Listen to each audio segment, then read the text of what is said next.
Hello everyone, I'm Danny from Our Charmed Midlife, and this is a 5-minute movie catch-up. Over the break, I've been catching up on a lot of movies that are now available on streaming, and so I'm going to talk about it quickly, and here we go. So the first movie I'm going to talk about, Nightbitch. This is on Hulu right now.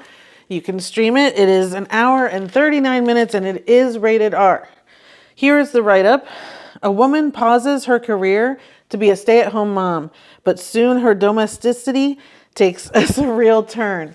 So this movie to me was hard to watch. I'm someone who doesn't have kids, and this is all about motherhood. So that's, first off, I feel weird a little bit even talking about the subject because I shouldn't be. But what I see in this movie is kind of why I don't have kids.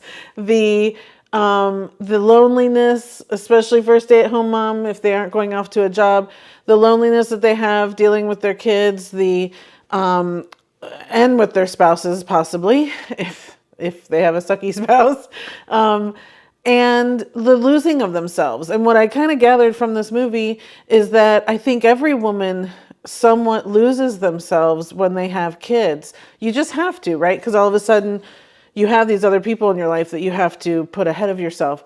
But for the most part, you want to continue to be who you are and do what you do, whether that's work or hobbies or whatever it is. So this movie kind of takes that feeling and puts the surrealism to it, where she kind of turns feral and starts leading a pack of dogs. And there's a lot of symbolism there.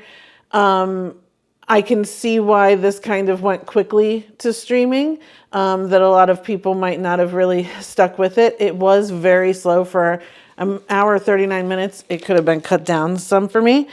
But I did really like the choices of being honest about motherhood, and that there's a whole voiceover at the end that I thought was very interesting about the violence of childbirth. And I know people want to say, oh, it's such a lovely experience. It is a violent, violent act that the child puts on the woman to start with. But again, it's about learning to embrace the motherhood and all of that sort of thing too. So don't get me wrong that it's all just complaining and all of that, but I think a lot of women don't talk to each other and aren't honest about this sort of thing, and so they do feel alone, and they do feel like no one else is experiencing it, because Instagram shows them perfect pictures and everyone looks all happy and that sort of thing. And so I think that's why this movie could speak to a lot of women.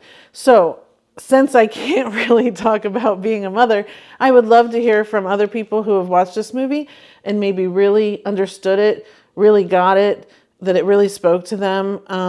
So please comment below. Tell me what your thoughts were on this movie. I am giving it a 6. Again, I think you have to take that with a grain of salt because it's coming from someone who can't really relate entirely to the subject matter. So Amy Adams is wonderful as usual. She always is. Scoot McNairy is also in it, plays her husband. Ooh, wanted to kill him. But otherwise it's got a great cast of some other supporting women in there. And I just felt like it's based on a novel. I'll bet the novel's really cool. I will never read it, but I bet the novel's really cool.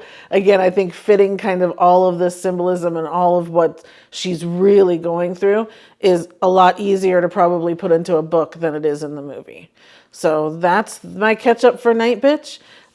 Please subscribe, like the video if you can, and stick around because I'm going to have lots more of these 5-minute catch ups coming up. Thanks. Bye.